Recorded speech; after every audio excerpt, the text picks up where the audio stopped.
या न्यूज बुलेटिनचे सहप्रायोजक आहेत गोकुळ.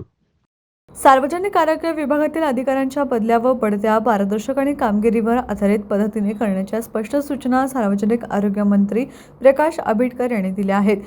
यापुढे राज्य आरोग्य यंत्रणा संसाधन केंद्र पुणे यांच्या कामगिरीवर आधारित मूल्यांकन व रँकिंग अहवालानुसारच कार्यवाही करण्यात येणार आहे.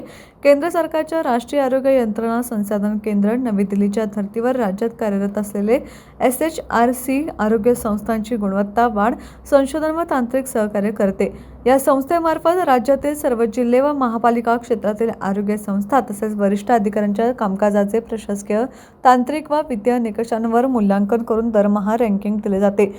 या अहवालांचा वापर बदली बढतीसाठी केल्यास आरोग्य सेवेचे कामकाज अधिक पारदर्शक होईल, असे आरोग्य मंत्र्यांनी स्पष्ट केले.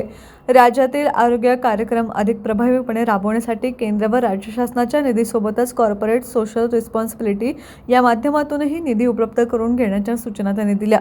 त्यासाठी संबंधित विभागाने CSR देणाऱ्या संस्थांना प्रस्ताव सादर करावेत, असे निर्देश देण्यात आले. तसेच राष्ट्रीय आरोग्य अभियानांतर्गत कार्यरत जिल्हा कार्यक्रम व्यवस्थापक, जिल्हा लेखा व्यवस्थापक, NHM सल्लागार व कार्यक्रम अधिकाऱ्यांनी आपल्या कार्यक्षेत्रातील आरोग्य संस्थांना नियमित भेटी देऊन त्याचा वस्तुनिष्ठ अहवाल सादर करावा, असेही आदेश देण्यात आले. या बैठकीस आरोग्य विभागाचे प्रधान सचिव डॉ. निपुण विनायक, सचिव E. रवींद्रन, आयुक्त डॉ. कादंबरी बलकवडे, आरोग्य सेवा संचालक डॉ. नितीन आंबाडेकर, संचालक डॉ. विजय कंदेवाड यांच्यासह वरिष्ठ अधिकारी उपस्थित होते.